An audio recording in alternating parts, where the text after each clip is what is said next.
Jubilee Hills bypoll ఎన్నికల్లో నవీన్ యాదవ్ విజయం సాధించిన విషయం ఇప్పుడు మనం చూస్తూ ఉన్నాం. ప్రస్తుతానికి దాని మీద మీ స్పందన, మీకున్న అనుభవాలు చెప్పండి.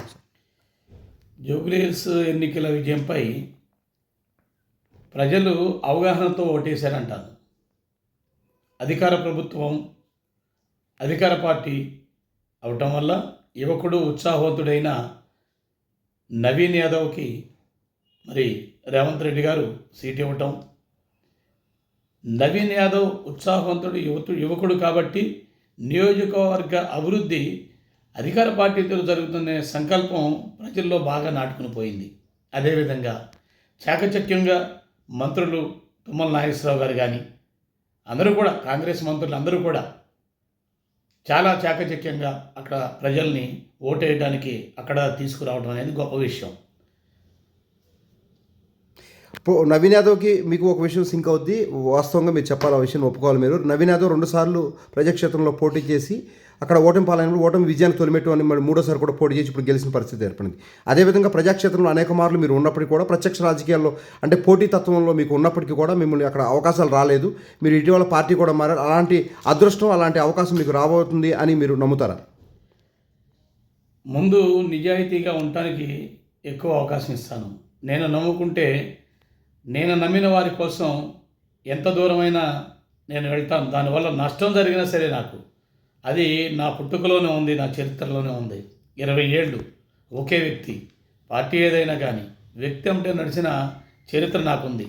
సరే, నా అవసరం అవతల వాళ్ళకి లేనప్పుడు నా మార్గాన్ని, నా గమ్యాన్ని అయితే నేను మానుకోను. కాబట్టి మరి ఇవాళ అధికార పార్టీ తుమ్మల నాగేశ్వరరావు గారి ఆధ్వర్యంలో, మరి బండి రమేష్ గారి ఆధ్వర్యంలో మరి కాంగ్రెస్ పార్టీకి రావటం జరిగింది. ప్రజాసేవ చేయాలంటే, యుద్ధం చేయాలంటే సైనికుడికి ఒక కత్తి కావాలా, ఒక నాయకత్వ పటిమ కావాలా.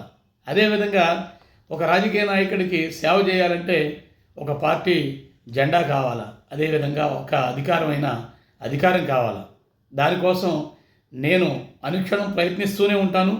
ఆ గమ్యాన్ని చేరే వరకు పోరాటం చేస్తూనే ఉంటానని తెలియజేస్తున్నాను. ఏమో నా గమ్యం రేవంత్ రెడ్డి గారితోనూ, మరి తుమ్మల నాగేశ్వరరావు గారితోనూ, బండి రమేష్ గారితోనే సాఫల్యం అవుతుందని అనుకుంటే, ఆ భగవంతుడు ఆశిస్తే ఈ విజయాన్ని తొలిమెట్టుగా చేసుకుని రాబోయే రోజుల్లో మంచి విజయాలను, నేను అనుకున్న స్థానాన్ని చేరుకుంటానని చెప్పేసి నా అభిమానులు, నన్ను ఆశీర్వదించే పెద్దలందరూ దీవెనలతో ముందుకు పోతానని చెప్పి తెలియజేస్తున్నా. మీరు జూబ్లీహిల్స్లో హుటాహుటిన చేరిన వెంటనే ప్రత్యక్షంగా మీరు ప్రచార కార్యక్రమాల్లో సురుగా పాల్గొన్నారు. అక్కడ మీకు ప్రజలతో వచ్చిన అనుభవాలు ఎలా ఎదురైంది? మీకు ప్రజల్లో వచ్చిన అనుభవాలంటే అన్ని విధాల సామాజిక వర్గ పరంగా మా బాధ్యత బండి రమేష్ గారికి, తుమ్మల నాగేశ్వర గారు మరి బాధ్యతలు అప్పచెప్పటం, వాకేటి శ్రీహరి గారు కానీ ఎన్ని కూడా బాధ్యతలు అప్పచెప్పటం, బండి రమేష్ గారు అనుక్షణం ప్రతిక్షణం అప్రమత్తమై మమ్మల్ని మొత్తం యంత్రాంగాన్ని అంతా నాయకత్వ పటిమతో అందరినీ నడిపించడం వల్ల మంచి విజయాన్ని, ప్రతి ఒక్క ఓటర్ను కూడా మేము చేరుకున్నాం. ప్రతి గడపకి కూడా మేము చేరుకున్నాం. దానివల్ల వాళ్ళకి చెప్పడం ద్వారాగా ఏ విధంగా ఉంటుంది, మన డెవలప్మెంట్ ఏ విధంగా అవుతుంది అనే విధానాన్ని 1-2 సార్లు చెప్పడం ద్వారాగా గెలుపు సునాయాసంగా మనం చేరుకోగలిగామని నేను నమ్ముతున్నాను. యాక్చువల్గా వచ్చిన మెజార్టీ, నవీన్ యాదవ్ మెజార్టీని మనం కంపేర్ చేసుకున్నట్టయితే ఒక విధంగా తక్కువ అని చెప్పుకోవాలి. ఇది ప్రజా వ్యతిరేకత అని చెప్పుకోవాలా, లేక అక్కడ ఉన్న పరిస్థితి ప్రభావం ఓటింగ్ శాతం తక్కువ వల్ల ఇలా వచ్చిందని మీరు చెప్పుకోవచ్చా? అదేమీ కాదు. ఓటింగ్ శాతము అంటే ప్రస్తుతం ఆ సీటు గోపీనాథ్ గారి అకాల మరణంతో జరిగింది. వాస్తవంగా అయితే అది వారి సీటే. కానీ ఇక్కడ గెలుపు ఓటములు సునీత గారు, నవీన్ యాదవ్ కాదు, రేవంత్ రెడ్డి గారు, కేసీఆర్ గారు వాళ్ళిద్దరమైనా జరిగిన యుద్ధం ఇది. ఆ యుద్ధంలో రేవంత్ రెడ్డి గారు విజయం సాధించారు. సునీత గారు తప్పనిసరి పరిస్థితుల్లో మరి ప్రజలు వ్యతిరేకించారు. దాన్ని మనం ఏమాత్రం కూడా దాన్ని వేరే విధంగా ఫోకస్ చేయకూడదని చెప్పి అనుకుంటున్నాను.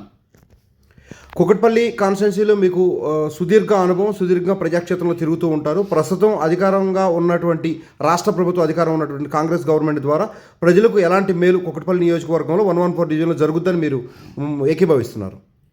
నేను బండి రమేష్ గారి నాయకత్వంలో, ఆయన అడుగుజాడలతో ఈ నియోజకవర్గంలో, అదేవిధంగా ముఖ్యంగా నా కేపీహెచ్పి డివిజన్లో నేను ప్రజల దగ్గరికి వెళ్ళదలుచుకున్నాను.